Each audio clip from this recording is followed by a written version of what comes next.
तीर्थक्षेत्रामध्ये 12 ज्योतिर्लिंग आहेत. कोणी पाहिले आतापर्यंत?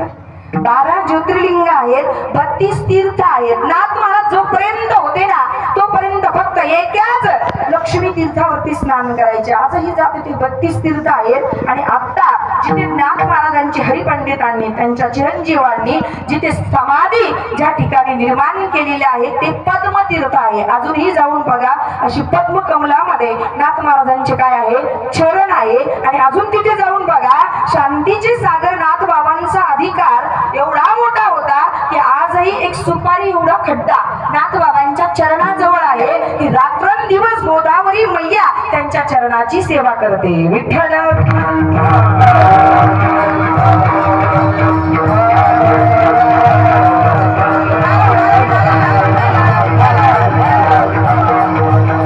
एवढा नाथांचा अधिकार, महाविष्णूचे अवतार नाथ महाराज. आणि त्यांना शांतीचे सागर का म्हणतात सगळ्यांना कथा माहित आहे. कारण तुमच्या गावामध्ये अनेक कीर्तन होतात, अनेक कथा होतात. ही कथा आपल्या सगळ्यांना माहित आहे की यौवन अंगावरी थुंकला, प्रसाद देऊनी मुक्त केला. तो यौवन नाथ महाराजांच्या अंगावर पान खावं, थुंकावं. नाथ बाबा गोदावरीच्या स्नानाला गेले आणि गोदावरीचं स्नान करून येताना तो यौवन अंगावर एकदा थुंकला. तर नाथ महाराजांनी वरती तरी बघावं, नाही मला आपल्याला इथं बसल्या बसल्या कोणी धक्का दिला तर आता आपण शांत बसू, कोणी चिमटा घेतला तर नाही बसणार महाराज शांत. का? त्याला शांतीचे स्वरूपच व्हावं लागतं. नाथ महाराजांच्या अंगावर एकदा नाही, दोनदा नाही, 108 वेळा थुकला. त्याचं तोंड सडलं आणि तो नाथ महाराजांना शरण आला. महाराज, अशी कोणती तुम्ही शांती तुमच्या ठिकाणी ठेवून धरली की मी एवढ्या वेळा तुमच्या अंगावर थुंकलो? नाथ बाबाने त्यालाच हात जोडले. बाबा, अरे तुझेच माझ्यावर उपकार झाले.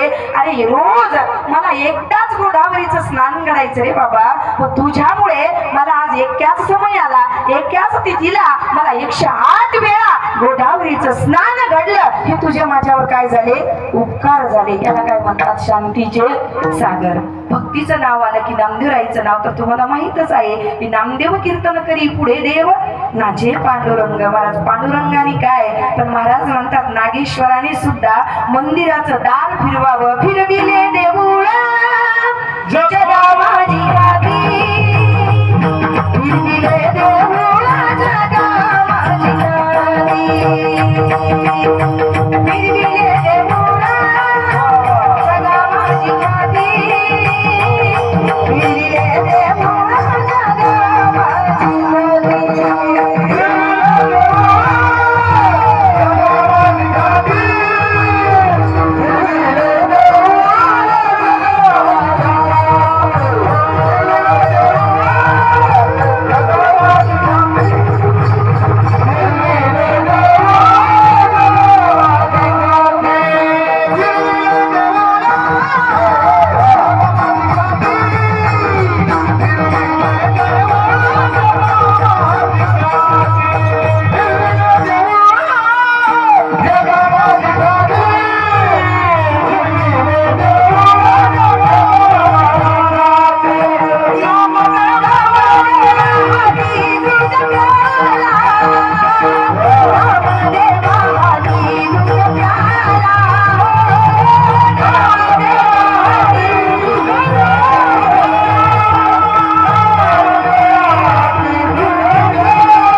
राहता. सगळ्यांना माहिती आहे नामदेवाचं तिथं मंदिर आहे की भगवान नागेश्वरालाही नामदेवाचं कीर्तन आवडायचं.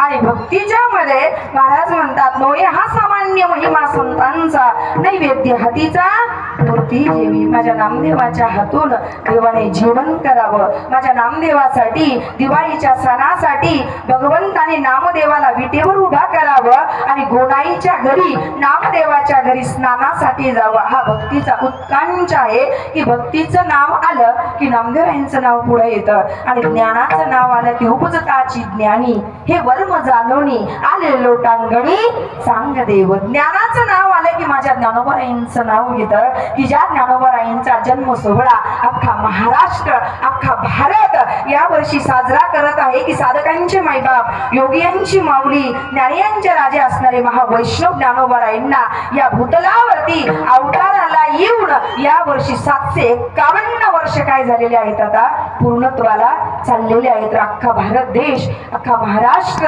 ज्ञानोबारायांचा हा सोहळा साजरा करत आहे. जरी आपण ज्ञानेश्वरी पारायण नाही केलं तरी आपण दीपोत्सव सोहळा करणार आहोत. आणि मी कथेत ही सांगितलं की नामा म्हणे ग्रंथ श्रेष्ठ ज्ञान देवी ऐकतरी होवी अनुभवावी. वाचायचा असेल या संसाराच्या तडाख्यातून तर जनाबाई म्हणतात वाचावी ज्ञानेश्वरी डोळा पहावी पंढरी. ज्ञानोबारायांचा ज्ञानेश्वरी ग्रंथ असा आहे की त्या ठिकाणी 56 भाषेचा केला असे गौरव भवरनवी नाम उभारली किंवा गीतालंकार नाम ज्ञानेश्वरी ब्रह्मानंद लहरी प्रगट केली. त्याच भगवान विष्णूने महाविष्णूचा अवतार सखा माझा ज्ञानेश्वर त्याच महाविष्णूने ज्ञानोबारायांचा अवतार घेतला. म्हणून प्रत्येकाने घराघरामध्ये का होईना पण या वर्षी ज्ञानेश्वरी पारायण पूर्ण करा. विठ्ठल